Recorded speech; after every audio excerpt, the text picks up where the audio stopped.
So how does your day look like in the morning? So I typically get up at 4:30 in the morning. 4:30 in the morning, guys. Sometimes 5. Okay. I try 4:30, but lately it's been more like 5. And then I immediately get up. The first thing I do is I have this book. It's just a little tiny book that's not very intimidating, and it's called Man of Prayer. Okay. And it's just a devotional book, and it's an easy read. I mean, it'll take you 2 minutes to read the thought of the day, and that's important because it gets you in a gratitude state. Like right away, I feel good. Then from there, I do my prayer. After I read that, I do my prayer and I give thanks for everything that you can think of that you sort of take for granted. I give thanks for being able to walk. I give thanks for being able to breathe. And all this stuff. Yes. And then, I give thanks for all the things that I have, and then, obviously my family and everything. So when you focus on gratitude, the fear goes away. Right? And more abundance comes in. More abundance comes in. And that's why gratitude is so important in the morning. And that's why the first thing you should do in the morning, what you shouldn't do in the morning is look at Instagram. And I know a lot of people check do your that. emails.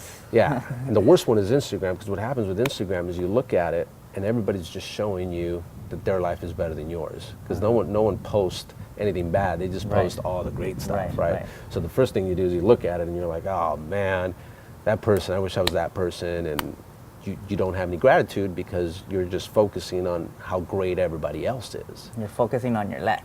Exactly, and that F's up your day. Yeah. So I think the first 10 days of the first 10 minutes of the day are your most important, because that sets up your day, how it's going to go. So then I do my little spiritual thing there. Then after that, I do about 35 minutes of study. So for me, I've been doing a lot of podcasts lately, so I'll listen to podcasts. But when I listen to them, I don't just listen to them while I'm brushing my teeth and doing that. I sit down, I listen to them, I press pause, I write, You're again. pressing again. Yeah, I write, because just listening to them, you're not going to get a lot of the cool things that you can get out of them. So I do that as well. Then at 6:10, I hit the gym. But I hit fitness classes that where I could burn 500, 600 calories. And a lot of that is just my why. Again, don't focus on the how, just the why is it gets me in a relaxed mode. Right. So after I'm done with my workout, I'm just so mentally focused for those next 4 hours. It's like I can take on the world at that point. Your muscles are so relaxed. It doesn't, whatever problem comes your way, it's just like, take it, and you just handle it. So that's why that's so important to me. Then I come back around 7:30, so 6:10 ends at 7:20. Come back at 7:30, hang out with the kids, have breakfast with them. Nanny then takes them to school. Sometimes if I can, I'll take them, and then I typically start my day from 8:30, and then I just go straight to. I get home typically around 8.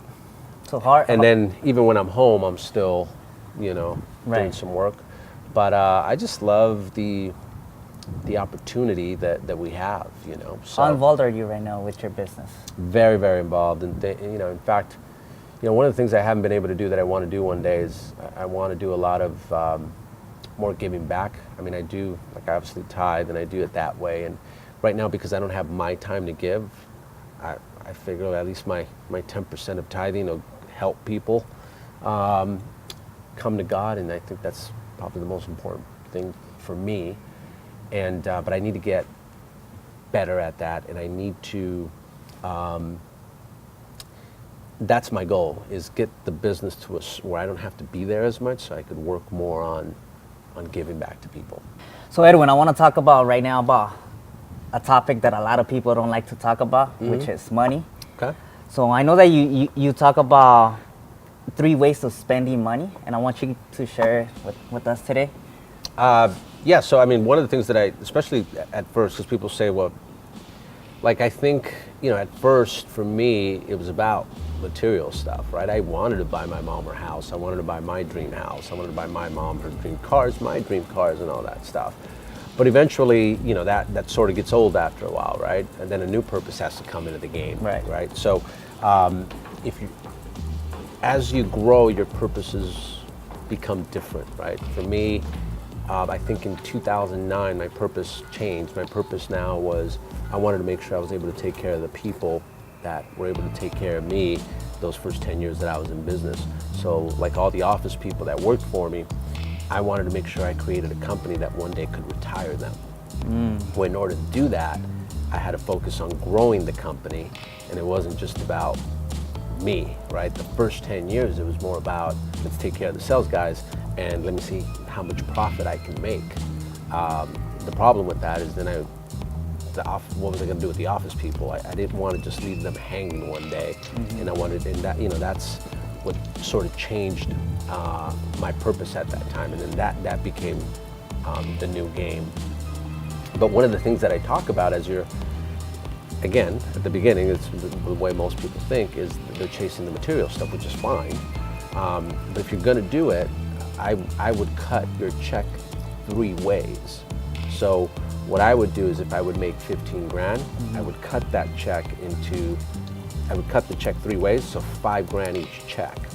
And I would live as if I was on a 5-week grand salary. Now, it doesn't mean I want to spend it, but if I wanted something and I could afford it on the 5 grand a week, then I would do it.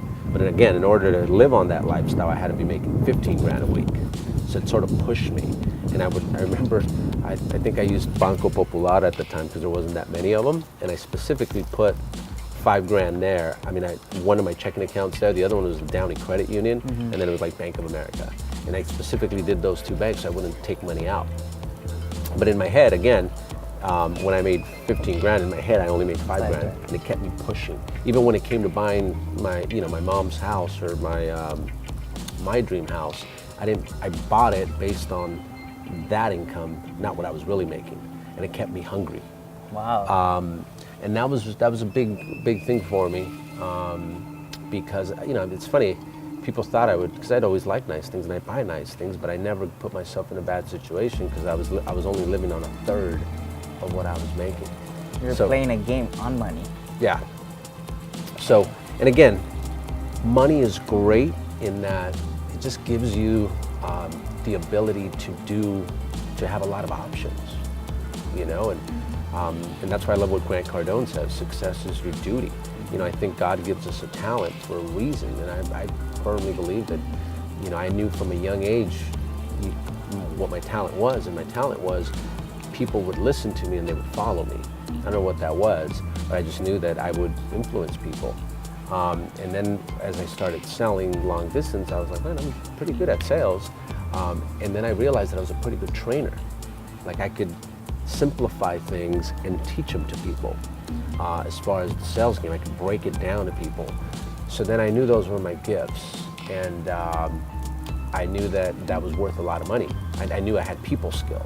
And I always tell people skill is just as good as having a master's or a PhD. The problem is most people that have people skill don't use it. Right. But if you're good at people skill, that's worth a lot of money if you know how to use it. Absolutely. So again, I look at that as a gift from God. Some people are given the gift to sing, some people are given the gift to act and do all these things, and it's my duty to maximize it. And if I can maximize it, then I could help out my family. I could help out, bring people to God, right? I can do so many things. I could send my kids to a better school and give them the things that I wasn't able to have at a young age. And again, charities, right? They need people that are successful to donate. Yeah. Right? So you need to make money, because otherwise these charities wouldn't exist. Right? So Grant Cardone talks about that. He's like, you're selfish if you're not earning enough money. Yeah. Because when you're earning money, you're selfless. You're thinking about the rest of the people. The people that you get to help out. And that's something that you're doing with your business, because you were thinking about your employees, you were thinking about the sales. So how many people do you currently have right now? So it's funny you mentioned that, because that for me is a big purpose right now. There's times where I'm just like, do I really want to deal with this? But I got over 100 office employees. Wow. We have probably over 150 installers. We have over 300 sales reps. But I'm thinking, man, these people are depending on me to do my job. You can't slack off. I can't slack off. Yeah. And they're now my purpose, right? Because you could easily start slacking off, but like, wait, there's people depending on me, and there's people that want to grow. And I mean, that's what kind of gets me going now, man. And so much opportunity with our industry right now, where we sort of had a rebirth, if you will. Again, I started back in 1999, but back then all we sold was boring home security systems. The only way we could sell them is by giving fear, right? It was like anti-crime, get the security so you're not going to get broken into kind of deal. And alarms had never changed. It was always the same old boring alarm system. Right. And now with technology, the last 3-4 years, it's revolutionized our industry, and it sort of hit the reset button. And the reason I say it hit the reset button is because this entire time, only 23% of people have had home security. Well, that 23% that have had old dinosaur systems. Now we can go back to that 23% and upgrade them to all the new technology that's out there. Wow. Right? And then on top of that, you have the 77% of people that have never had home security that now, if you they have don't, an open market. Yeah, that now if they don't care about crime, Yeah. they might care about what time their kids get home from school. So like for now, like our systems, when somebody turns off their system, it sends you a text with a picture of your daughter getting home. Right? You know what time your daughter's getting home. For instance, when I was 16 years old, I remember having a ditching party once at my house, and we had a blast. There's no way that's going to happen, because the minute, again, even your liquor cabinet, even though the alarm is turned off, if somebody opens your liquor cabinet, it's going to send you a text letting you know somebody just opened up your liquor cabinet. So again, even if you don't care about crime, there's other things that you will care about with our systems. Right. I mean, just the ability, we're able to give you control over your deadbolts, light. You're able to control your lights. You're able to control your thermostats. Now you even have cameras that you could literally talk to them even if you're out and about with your family. So it literally is in its infancy stage, and this is why now you see Amazon trying to get into our industry. You're seeing Google trying to get into our industry.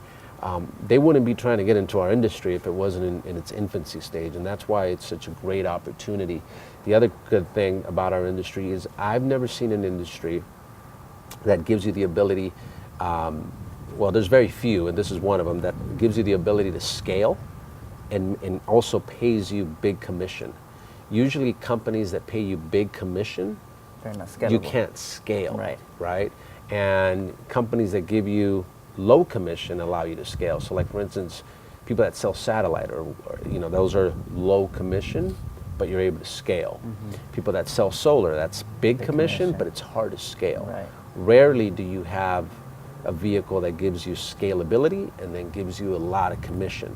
And this is, I think, what sets us apart from a lot of industries, is the fact that our industry takes you a week to learn, right? It doesn't take you 3 months, 6 months to learn it, and then another 6 months to take a test, and another 6 months to finally sell.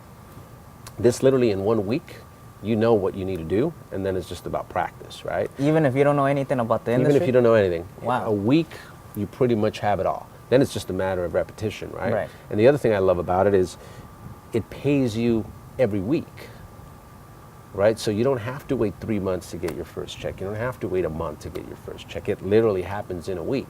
So again, you're able to scale, you're able to get high commissions, you're able to learn it in a week, and you're able to get paid within a week. So it's fast cash. It comes in right away. And then to top it off, it's in its infancy stage. It's what everybody wants now, right? It's home automation. It's what everybody wants for their house. So that's the beauty about this industry, and a lot of people have never known about it. Right. They have no idea that you could, make the kind of money we make, and it's exciting times because you can change a lot of people's lives doing it.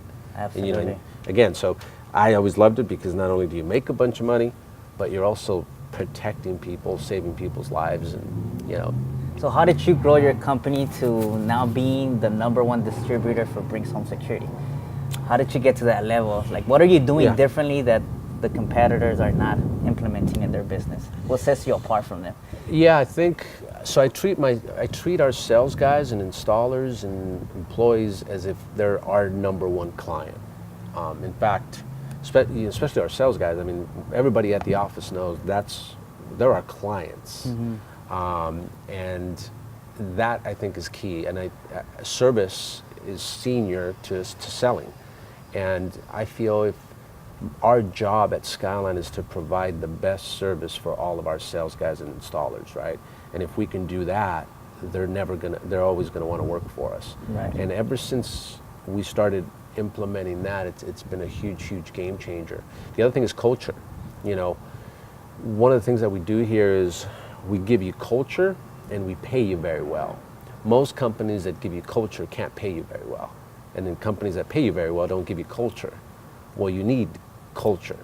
And so a big purpose for me was I want to create a company that not only gives people culture, but also pays them very well. And if I'm able to do that, everyone's going to want to come here. No one's going to leave. No one's going to leave. And I think we're seeing that with our growth. So those have been two huge things. And then just constantly wanting to grow.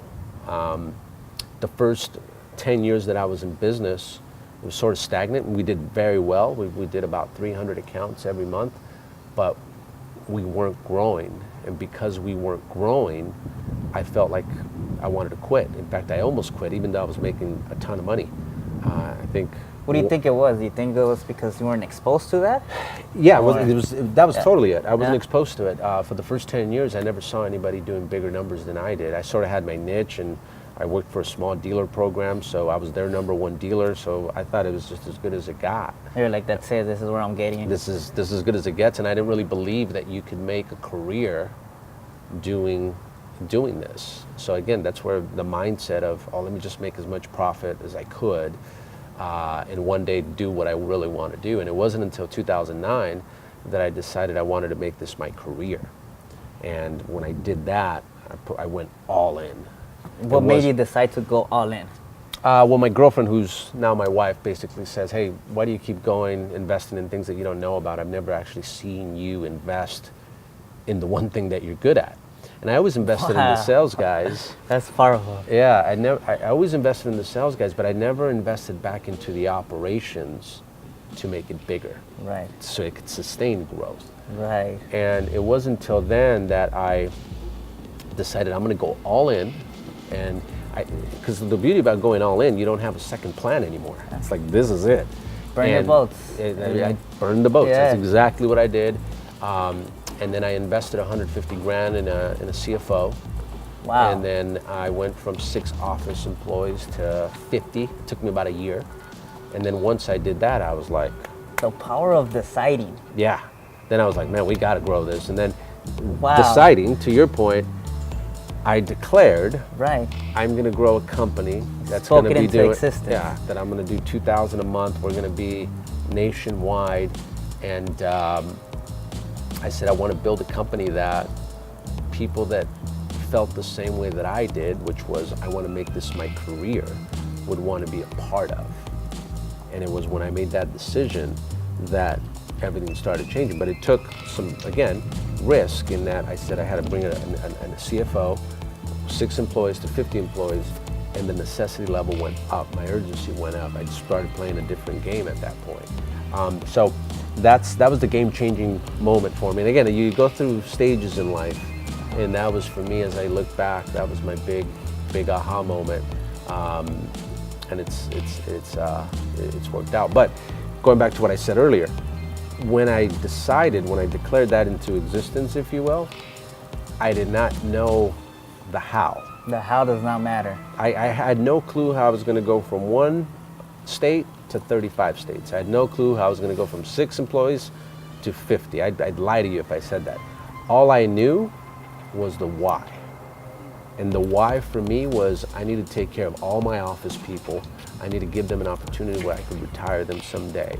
And the why was this was going to be my career. And the why was I don't see too many companies out there that are in the security industry that are giving people the opportunity in this industry to make it their career. All I see is companies that are there to, for guys to do it for about 2 years, but there's no growth. Right. And again, if you're not growing, you're dying. People are going to quit, or they're going to just find something else, or somebody who's bigger is going to come and recruit your guys because they see growth. Well, you could literally have a stud, and because you're not growing, yeah, exactly. The law of the lid. Exactly. Yeah. So absolutely. Yeah. Well, Edwin, I want to thank you so much for taking the time out of your Saturday. I know that today is the day with your family, for taking the time and right sharing. on time.